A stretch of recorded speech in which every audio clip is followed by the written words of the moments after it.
అందరికీ నమస్కారం. బిందు తిరిగి వచ్చింది. మీరందరూ బాగానే ఉన్నారని ఆశిస్తున్నాను. నేటి అంశం ఉత్పత్తి మరియు ఉపాధి.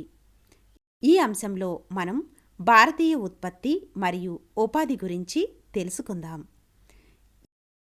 ఇక్కడ ఉత్పత్తి అంటే వ్యవసాయం మరియు పరిశ్రమల నుండి వచ్చే వస్తువులు మరియు ఉపాధి అంటే ఒక వ్యక్తి వేతనాలు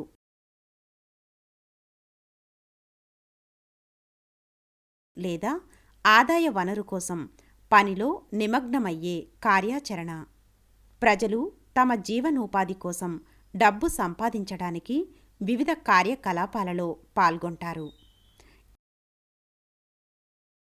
ఈ కార్యకలాపాలు విస్తృతంగా క్రింది విధంగా వర్గీకరించబడ్డాయి: వ్యవసాయం, పరిశ్రమలు మరియు సేవల రంగాలు. ఈ రంగాల గురించి వివరంగా చూద్దాం. 1. వ్యవసాయం. ఫిషింగ్, ఫారెస్ట్రీ మరియు మైనింగ్ వంటి కార్యకలాపాలకు సంబంధించినది. పరిశ్రమలు. టూల్స్ లేదా మెషీన్లను ఉపయోగించి వ్యక్తులు ఉత్పత్తి చేసే వస్తువులు. 3. సేవలు. మంచి ఫలితాలను ఇవ్వని కార్యకలాపాలు కానీ ప్రజలకు ఉత్పత్తి మరియు ఇతర సేవలలో అవసరమైన సేవలను అందిస్తాయి. వ్యవసాయం, పరిశ్రమలు మరియు సేవా రంగాల క్రింద ఉన్న వృత్తుల జాబితా. అభ్యాస ఫలితం. వ్యవసాయ రంగం, పరిశ్రమ రంగం, సేవా రంగం, స్థూల దేశీయ ఉత్పత్తి, వ్యవస్థీకృత రంగం, అసంఘటిత రంగం. కీలక పదాలు. 1. వ్యవసాయ రంగం. వ్యవసాయం అనేది వ్యవసాయం మరియు పంటలు మరియు జంతువులను పెంచడానికి మరియు చూసుకోవడానికి ఉపయోగించే పద్ధతులు. పరిశ్రమ రంగం.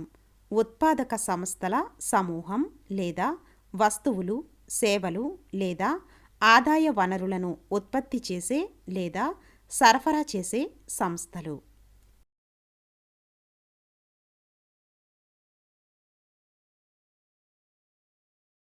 సేవా రంగం. సేవా రంగం అనేది ఒక ఉత్పత్తికి విరుద్ధంగా వినియోగదారులకు ఒక విధమైన సేవను అందించే కార్యకలాపాలను కలిగి ఉన్న వ్యాపారులను వివరిస్తుంది.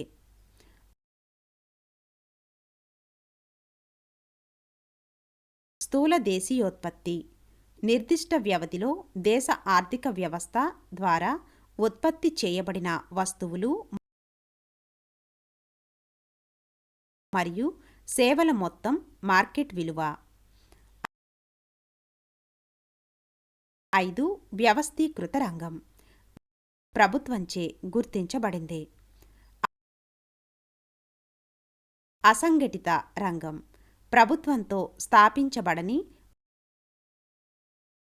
మరియు ఖచ్చితమైన మరియు స్థిరమైన ఉపాధి పరిస్థితులు లేని రంగం.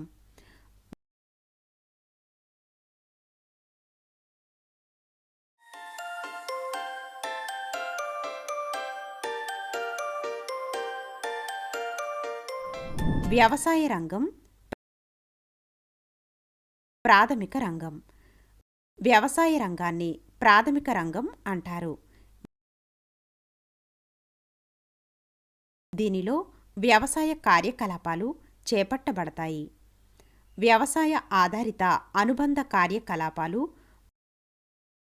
పశువుల పొలాలు, చేపలు పట్టడం, మైనింగ్, అటవీ,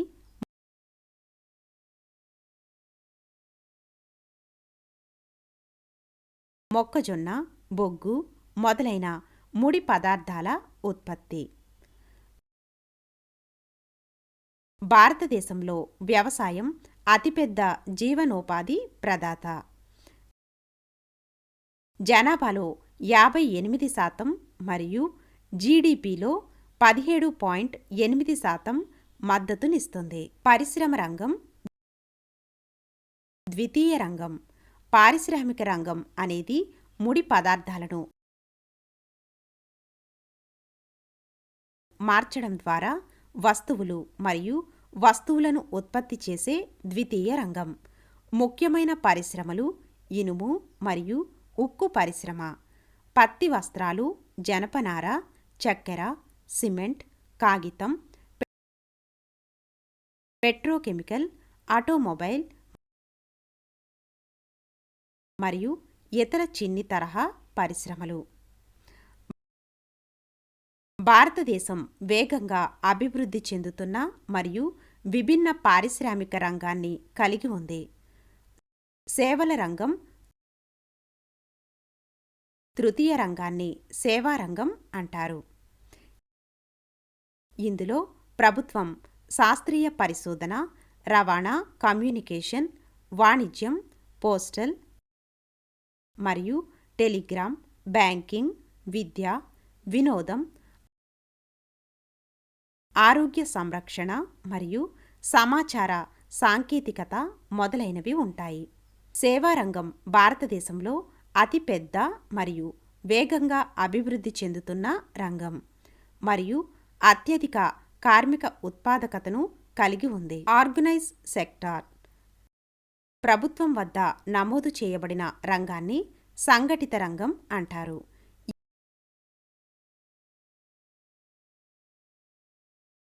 ఈ రంగంలో ప్రజలు హామీతో కూడిన పనిని పొందుతారు మరియు ఉపాధి నిబంధనలు స్థిరంగా మరియు సక్రమంగా ఉంటాయి. వ్యవస్థీకృత రంగం పరిధిలోకి వచ్చే సంస్థలు, పాఠశాలలు మరియు ఆసుపత్రులకు అనేక చట్టాలు వర్తిస్తాయి. సంస్థ యొక్క సరైన నమోదు అవసరం కాబట్టి వ్యవస్థీకృత రంగంలోకి ప్రవేశించడం చాలా కష్టం. ఈ రంగం ప్రభుత్వంచే నియంత్రించబడుతుంది మరియు పన్ను విధించబడుతుంది. సంఘటిత రంగంలో పనిచేస్తున్న ఉద్యోగులకు ఉద్యోగ భద్రత ప్రయోజనం వంటి కొన్ని ప్రయోజనాలు అందించబడతాయి. వారు నిర్ణీత నెలవారీ చెల్లింపు, పని గంటలు మరియు రెగ్యులర్ వ్యవధిలో జీతంలో పెంపును పొందుతారు. అసంఘటిత రంగం ప్రభుత్వం వద్ద నమోదు చేయని మరియు ఉద్యోగ నిబంధనలు స్థిరంగా లేని మరియు సక్రమంగా ఉన్న రంగం అసంఘటిత రంగంగా పరిగణించబడుతుంది. ఈ రంగంలో ప్రభుత్వ నియమాలు మరియు నిబంధనలు ఏమీ పాటించబడవు. అటువంటి రంగానికి ఎటువంటి అనుబంధం లేదా రిజిస్ట్రేషన్ అవసరం లేనందున ప్రవేశించడం చాలా సులభం. ప్రభుత్వం అసంఘటిత రంగాన్ని నియంత్రించదు, అందువల్ల పన్నులు విధించబడవు. ఈ రంగంలో తక్కువ నైపుణ్యం మరియు అనుత్పాదక ఉపాధి ఉన్న చిన్న పరిమాణ సంస్థలు మరియు వర్క్షాప్లు ఉంటాయి.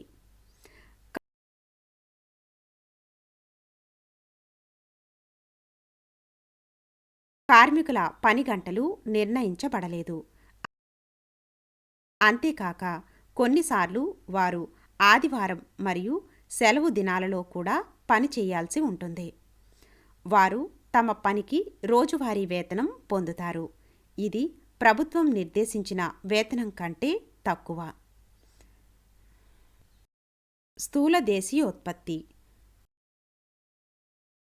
జీడిపి అనేది ఆర్థిక సంవత్సరంలో అధిక వ్యవస్థలో ఉత్పత్తి చేయబడిన అన్ని వస్తువులు మరియు సేవల విలువ. భారత ఆర్థిక వ్యవస్థ వ్యవసాయం, పరిశ్రమలు మరియు సేవ అనే 3 విభాగాలుగా వర్గీకరించబడింది. స్థూల దేశీయోత్పత్తి జీడిపి అనేది దేశం యొక్క భౌగోళిక సరిహద్దుల్లోని ఉత్పత్తి కారకాల ద్వారా ఉత్పత్తి చేయబడిన వస్తువులు మరియు సేవల ఉత్పత్తి యొక్క మొత్తం విలువ. ఒక దేశం యొక్క జీడిపి నిర్దిష్ట వ్యవధిలో మాత్రమే ఉత్పత్తి చేయబడిన వస్తువులు మరియు సేవల మార్కెట్ విలువను కొలుస్తుంది. మునుపటి కాలంలో ఉత్పత్తి చేయబడిన వస్తువులు మరియు సేవలు చేర్చబడలేదు. ఒక దేశం యొక్క జీడిపి వేగంగా వృద్ధి చెందుతూ ఉండవచ్చు, కానీ ఆదాయం అసమానంగా పంపిణీ చేయబడవచ్చు. దీనివలన కొద్ది శాతం ప్రజలు మాత్రమే ప్రయోజనం పొందుతారు. ముగింపు. ఉత్పత్తి మరియు ఉపాధి పరస్పర సంబంధం కలిగి ఉంటాయి మరియు సాంకేతికత, నైపుణ్యాలు, డిమాండ్, వాణిజ్యం మొదలైన వివిధ అంశాలపై ఆధారపడి ఉంటాయి. ఉత్పత్తి నాణ్యత మరియు పరిమాణాన్ని మెరుగుపరచడం వలన ప్రజలకు మరింత ఉపాధి అవకాశాలు మరియు అధిక ఆదాయాలు లభిస్తాయి.